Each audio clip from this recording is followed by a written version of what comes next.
Well, hello again. It's Debbie Gilbert here with IGOT Communities, and today we're beginning a series called Girls, Pearls, and Lipstick. I've always wanted to write a book entitled Girls, Pearls, and Lipsticks, and it reminds me of a time when I worked with this young lady. We worked in this, we had offices kind of adjoining each other, but she was a director over one department, I was a director over another department, and I was always amazed because she would come in to work almost every day, and she would have on pearls, and she was always wearing lipstick.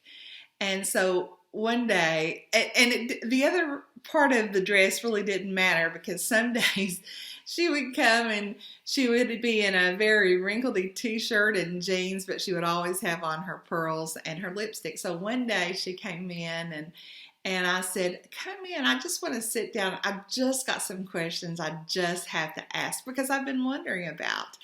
And so she sat down, we started talking, and I said, I noticed that almost every day you're wearing pearls and you're wearing lipstick. And she just leaned back and got really tickled. And so I said, just tell me about that. Tell me why you do that.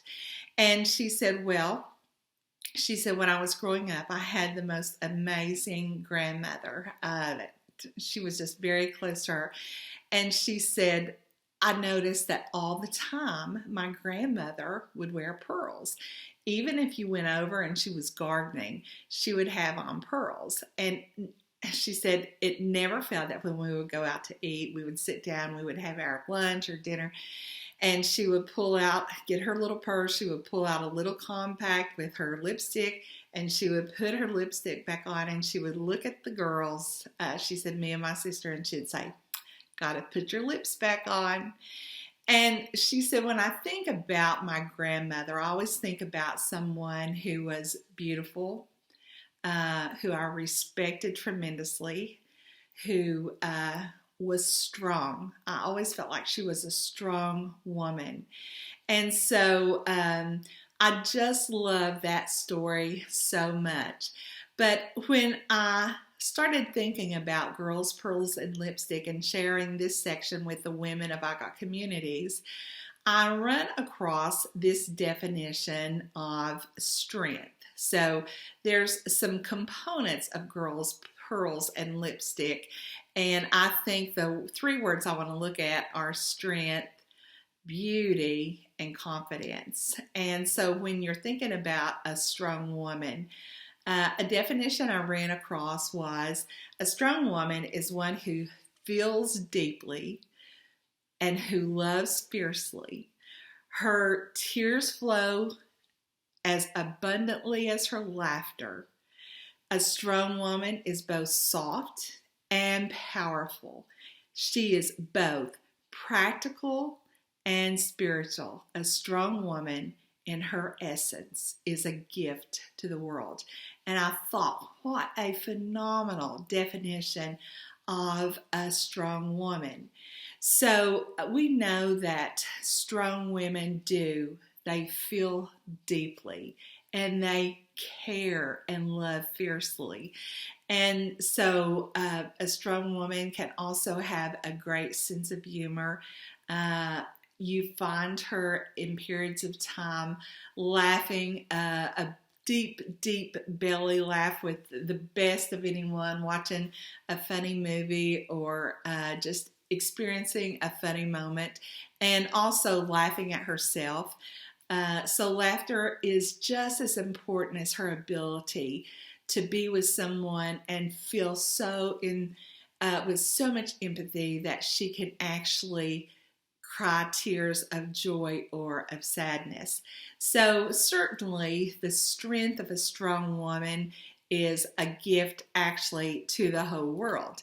Now when we're thinking about beauty, we know that as a pearl is formed and its layers grow, we know that there's this rich iridescence that begins to glow.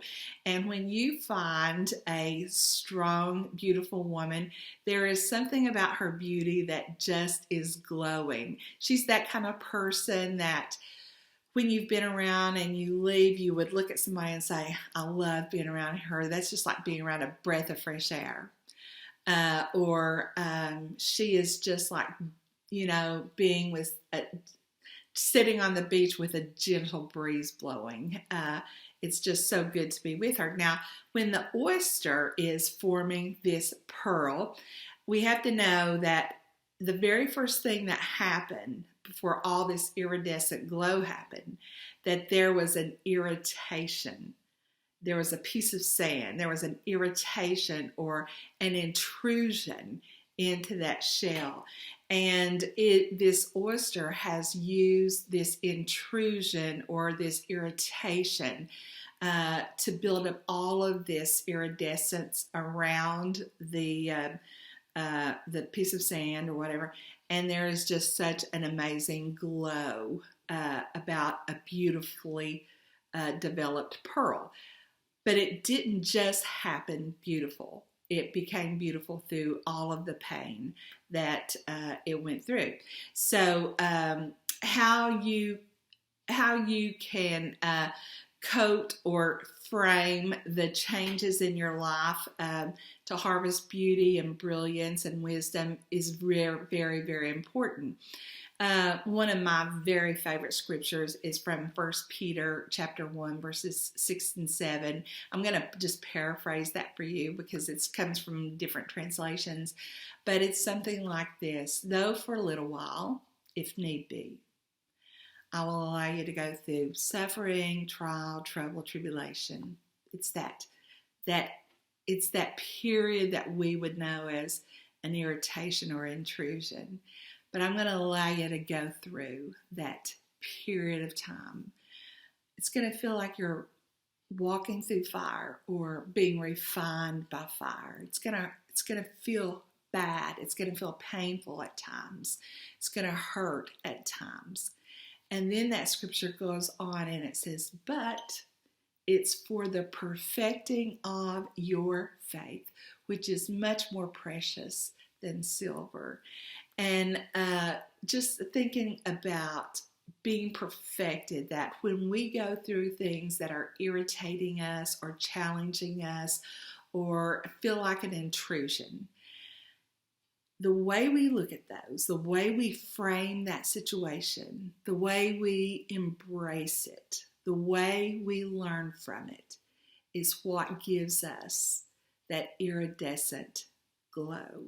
So, strength, that one who can feel and be with and touch and laugh, that one who can be with intrusions and irritations and still coming out of that just glowing. That's the making of a beautiful woman. And then finally, we're going to look at confidence. And so confidence, I think, actually comes from this journey of struggle. The confidence of knowing that, hey, I got through that. Hey, you know what? That was bad. And I got through that. Hey, I have never been left alone. I got through that. Those are the things that build confidence within us. Nobody gives us confidence. Confidence comes from this knowing, this deep inner knowing, I can get through that too. So I usually just say when it comes to confidence, if you don't feel it immediately, just have fun, smile, keep putting on your lipstick every day until you gain that confidence that you need. So, strength, pearls, and lipstick, all of these things seem to make impressions on people.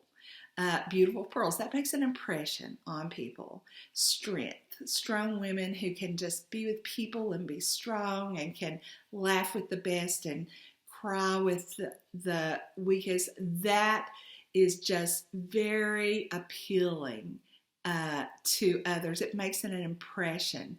And so when we think about strength, pearls, and lipstick, let's let those things make all the impression that they need to make. But for us, instead of trying to impress or being so caught up in trying to impress your mother-in-law, to impress your boss, to impress your sister, to impress other women, to whoever it is that you need to, instead of getting so caught up in trying to impress, let's be more involved. Because the more involved you will become in what you've been fashioned to do, the happier you're going to be. Each of us have been created and fashioned for a cause. Let's do that. Let's get caught up in doing what we love, in doing what we're fashioned to do. Let's stop trying to impress others. Get caught up in the doing of what you were fashioned and created to do. And when we do that, we will become strong, beautiful, confident women. And so that's all for this session of Girls, Pearls, and Lipstick. I hope you will join us at IGOT Communities as you are independently growing older together. And until I see you again, I would just say, just keep living.